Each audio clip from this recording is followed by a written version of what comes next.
Emma Rouault, fille espiègle d'un paysan normand, vit une enfance paisible dans le couvent où elle a été placée dès son plus jeune âge. Lorsqu'elle découvre l'existence du prince charmant, grâce à un roman qu'elle s'est procuré contre l'avis des bonnes sœurs, son existence prend une tournure délicieusement romantique. Les années passent. De retour à la ferme, elle rencontre Charles Bovary. Charles, lui, est un garçon vaillant et charismatique, qui avait su acquérir un rôle central dans la cohésion de sa classe.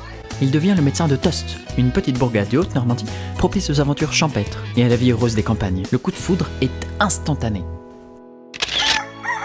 Enlève-moi, beau prince.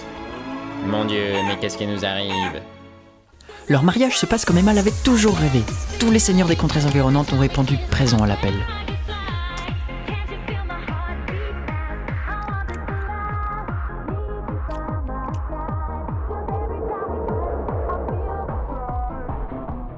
Après ses noces, Emma Bovary expérimente la passion et les emportements amoureux de la vie conjugale. Mais la maladie la terrasse. Charles, soupçonnant une baisse de morale, pose un choix décisif. Il déménage à Yonville. Alors, heureuse, épanouie, satisfaite de sa vie palpitante, Emma résiste dignement aux nombreuses avances du doux Léon, un clerc de notaire, rêveur et lui aussi terriblement romantique.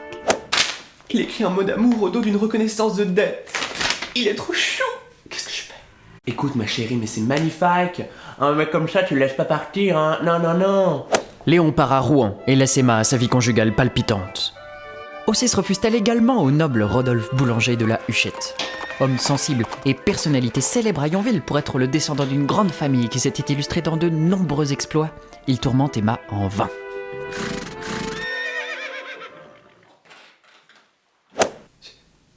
J'ai rencontré un homme. Rodolphe part et laisse Emma à sa vie conjugale palpitante. Un jour, pour se distraire, Charles emmène Emma assister à un opéra, à Rouen. Quelle excellente soirée au théâtre, Emma, mon amour, ma gazelle des bois. Oui! J'étais un peu perdu par l'intrigue quand même, hein. Ouh, il y avait beaucoup de mots. Ah oui, mais l'actrice elle jouait bien, n'est-ce pas? Oui, elle était jolie en plus. Et puis bon, elle parlait fort, quoi. Oh mais regarde qui voilà, c'est notre ami Léon. Les sanglots longs des violons de l'automne, etc.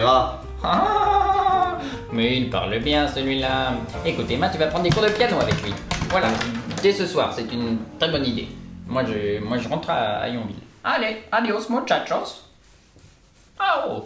Emma rentre chez elle désespérée, comprenant que ce monde n'est pas fait pour elle. Charles, je t'ai fait mes adieux dans cette lettre que tu liras après ma mort, lorsque j'aurai pris quelques gouttes de ce puissant poison.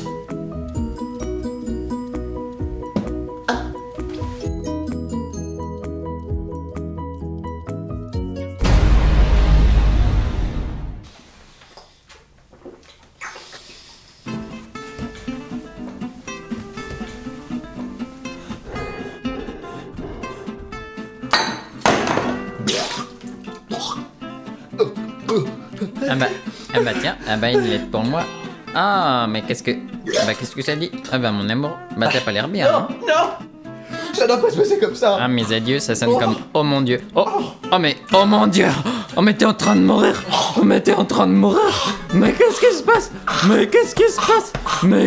passe? En fait, tous les problèmes de cette meuf peuvent être résumés dans son nom, Emma Bovary.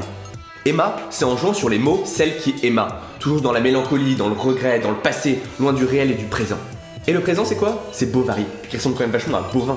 Les vaches quoi, la merde, la bouse et les blagues de cul qui sentent le calva. Emma Bovary, c'est la meuf qui mate des comédies romantiques mais qui sort avec le dernier des beaufs. C'est la meuf qui arrive en soirée déguisée en mini mais qui se fait gerber dessus par un inconnu qu'elle avait chopé parce qu'il avait fait rêver l'espace d'un instant. À travers ce personnage, Flaubert se moque d'un mouvement artistique qui a profondément marqué le 19e siècle, le romantisme. Mais le romantisme, c'est comme le mariage à Georges Clooney et à Amal Alamoudine. Ouais, je pensais. Le romantisme, c'est un mouvement qui vient d'Allemagne et d'Angleterre et qui se fonde sur l'exploration du moi, de l'individu, de ses états d'âme, de ses sentiments. Et en trifouillant le moi, le romantique il découvre qu'il n'est pas à sa place dans ce monde. Parce que le moi il veut l'infini, alors que le monde il est fini. Amer savoir celui qu'on tire du voyage. Le monde monotone et petit aujourd'hui, hier, demain, toujours nous fait voir notre image. Une oasis d'horreur dans un désert d'ennui. C'était Charles Baudelaire en direct de la salle des fêtes de Choiseul-et-Ponzillac. J'adore ce type. C'est pour ça que le romantique il kiffe regarder des tempêtes. Ça s'appelle le sublime. Le sublime, c'est quand quelque chose te donne un avant-goût de l'infini. De sorte qu'en regardant une tempête, par exemple, t'es submergé par cette parcelle d'infini, qui te donne à voir ce que tu ne peux que difficilement concevoir. Et la deuxième chose que mettent en avant les romantiques, c'est qu'il y a une inadéquation fondamentale entre le ressenti et la parole. Entre ce que je ressens, entre mes émotions, et ce que je peux en dire.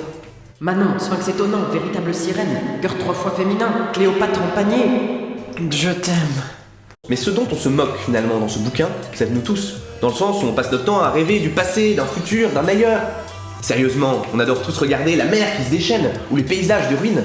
À travers le personnage de Madame Bovary, Flaubert se moque de notre aspiration au sublime, en la caricaturant. Cette meuf en fait toujours 1000 fois trop. Allô Rodolphe, c'est moi, Emma. Oh Rodolphe, mon beau prince, emmène-moi au pays des citronniers. L'Italie nous attend.